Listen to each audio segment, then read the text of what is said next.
I guess where I was kind of going with that question as well is because, man, now, oh, just think if whatever reason you were able to make, say, seven figures, or even say a couple hundred grand over 4 or 5 years at a university. And now, like you said, there's no risk at that point. And as opposed to going out and buying a Range Rover or going out Right. and buying this cars, which you don't need anyway on campus, you can kind of get around on a bus or with a regular vehicle, being able to invest that money. My big investment vehicle is real estate, where I have a number of rental properties and things like that. And I always think to myself, man, if I would have if I would have knew what I know now, or even back when I first started to learn this stuff in college, I mean, I still wanted to play football, but man, I probably would have had 1,000 units at this point. Right. But Right. being able to kind of invest that money in whatever investment vehicle, and now you're coming out at 22, 23 years old, and you have this kind of stream of passive income.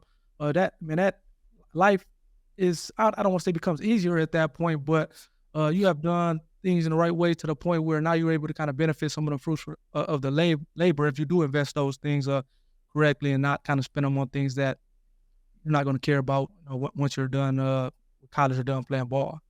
Yeah, exactly. And so that's, again, going back to the education piece. That's why it's important to get folks, even folks like yourself, in front of these athletes early and say, hey, we know you're making a couple dollars now. We're not going to tell you exactly what to do with your money, but I can tell you that, like you said, going out and buying the latest car, probably not the best idea. You Right. gotta learn the word no to Yep. people, because there's people now dipping in your pockets, Yep. For sure. and you gotta tell them, like, hey, I'm gonna set us up for a better future, but I need to do it this way.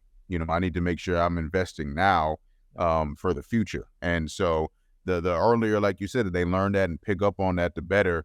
But that's always the most challenging part, because you start to look at some of these opportunities, and it's like, when is somebody, I always say on a recruiting visit, I always ask, I say, oh, what's your favorite fast food restaurant, or what's your favorite chain, or whatever like that, and they, whatever, but Waffle House, for example, like I miss Waffle House, and I said, so if let's just say hypothetically, I was your agent, and I was allowed to do this. If I got you an NIL deal with Waffle House, would you be happy, excited? Oh yeah, yeah, absolutely, be great.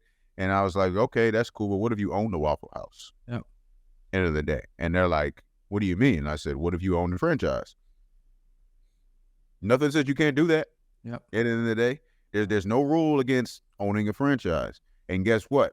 If you said you wanted to do that, I guarantee you could find somebody to invest with you, for you, instead of just throwing you cash and all this other stuff. How about you find somebody to pick up the down payment on a place, and then now you're a franchise owner, and then now you're working through this sector, and now you're a student athlete franchise owner in your own college town. Yep. Imagine what that looks like.